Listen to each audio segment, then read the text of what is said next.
So we're looking at fats and oils now, and fats and oils are esters, and I hope you can see on here we've got an ester group just here. I've got the C double bond O, and then I've got one R group over here and the other R group over here. The difference with this is that basically this is using a triol. So this molecule here would have been propan 1,2,3 triol, and then we've got carboxylic acids over here, and these would have been fatty acids, and they're very, very long R groups in these fatty acids. Some of them are saturated, as you can see this one here is saturated. Some of them are unsaturated, like these two here. They can have more than one bond, more than one double bond, or just one double bond. What determines whether it is a fat or an oil is basically its melting point. If it is a liquid at room temperature, then it's an oil. If it's a solid at room temperature, then it's a fat. And that basically comes down to the strength of its van der Waals forces of attraction. Even though we've got polar groups here, the size of this R group here is what determines its melting point, because it is so large. And the best way to look at this really is to have a look at these two molecules down here. If the fats tend to be saturated, I often think about them like egg boxes. I hope you can see that they stack really nicely on top of each other, which means they have strong van der Waals forces of attraction, which means the saturated fats tend to be solids, okay? Whereas if you have unsaturated, such as these here, and you can see we've got saturated bonds here, what it does is it kind of puts a kink in the egg box, which means that they can't stack on top of each other quite as efficiently as they would have done, which means the van der Waals forces of attraction tend to be weaker, which is why these have a tendency to be liquids rather than solids. In terms of fats and oils, just because they are basically triesters, if we go back to here, just remember that we've got our ester group here, here, and then we've got this one here that I circled earlier. So we've often referred to it as a triester. So there's three esters in one very, very big molecule. And the molecule, if I just kind of draw it here, I often think of it looking a little bit like this. Looks a little bit like that, and our kind of ester linkage groups tend to be around this area here, okay? Because they're esters, they can be hydrolyzed, and when we hydrolyze fats or oils, we do the alkaline hydrolysis, which again, if you remember what I said whenever we talk about these, we always cut them between the carbonyl and the oxygen, so we cut them all the way down here. Okay, so all of these come back to form the carboxylic acids. And if you remember in last week's work, the carboxylic acid then reacts with the sodium hydroxide to form the salt of the carboxylic acid. And if each of these three R groups are the same, then you get three salts of the fatty acid. Okay, the other part of it, this bit over here, you form the alcohol back again, which in this case is propan 1,2,3 triol, or in biology they call it glycerol.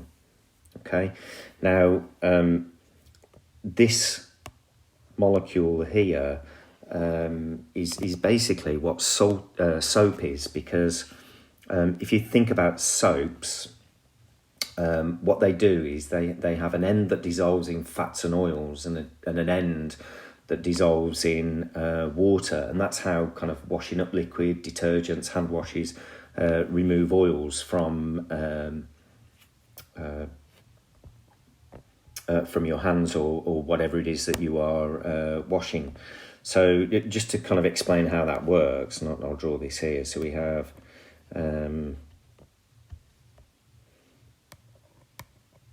sodium plus, and then we've got O minus, and then we've got the C double bond O, and then we've got this really long alkyl group over here. Okay, so this bit here is ionic because of the negative charge that we've got there, and of course that will dissolve in water. Okay, and then this end over here is just a hydrocarbon, which means it has van der Waals forces of attraction, which means it will dissolve in oils. And that's basically how they work. Okay. Another thing that you need to know about the fats and oils is that you can make biodiesel from this. And if I just try and outline how the reaction works, it's often referred to as a trans-esterification reaction. And essentially what happens is you first of all do the alkaline hydrolysis using potassium hydroxide. Remember, that's going to cut it there, and that will form the carboxylate ion. And then the second step is it reacts with the alcohol here to form a new ester, which is this one over here. Now, I just want to spend a little bit of time on that one, which is why I've got this drawn here. So here's the way to think about it. If you remember, what we're basically doing here is we're cutting it there, and there. That's where our hydrolysis is going to take place. So let's rub those bonds out and just go back to kind of what we get with all of these when we put the water back in. So when we put the water back in, we get the alcohol here, but we also get the 3 carboxylic acids there. Okay, so here's what happens with each of those carboxylic acids in the second stage. So the first stage is it undergoes hydrolysis to make think about it as the carboxylic acid. I know it is the salt of the carboxylic acid, but the salt of the carboxylic acid will react with the alcohol as well. So the second stage then is this with our methanol.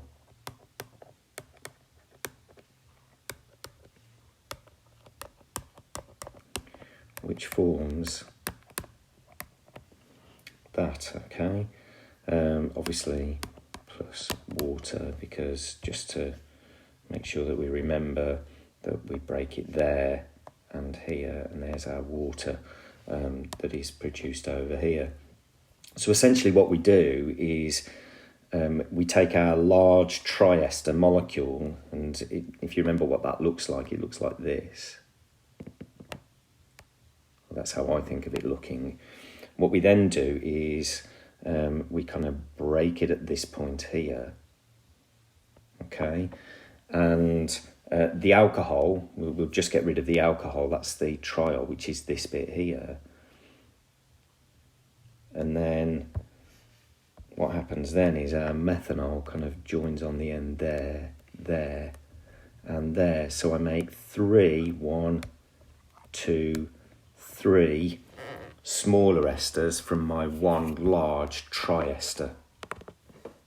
Okay, so, and of course, you know, as I kind of said in the previous one, so long as each of these 3 R groups is the same, you will get the one type of methyl ester over here. And it's this that is the biodiesel. It just so happens that this molecule has pretty much exactly the same properties as diesel, and because it's come from fats and oils basically, which for example you can get oils from rapeseed, which means you could argue that it is carbon neutral, because when you burn it you're only releasing the carbon dioxide back into the atmosphere that the plant took in the first place. So you could argue that it is carbon neutral, according to this cycle here. However, as with all things that we seem to think are carbon neutral, it never takes into account the processing that it needs to take the plants, extract the oil, and then obviously there's the reaction to do this transesterification reaction to turn it from a fat or an oil into biodiesel, and then of course there's the infrastructure to get it out to the forecourts or the garages. Okay, so that's the kind of fats and oils and biodiesel area, and there's some questions for you to have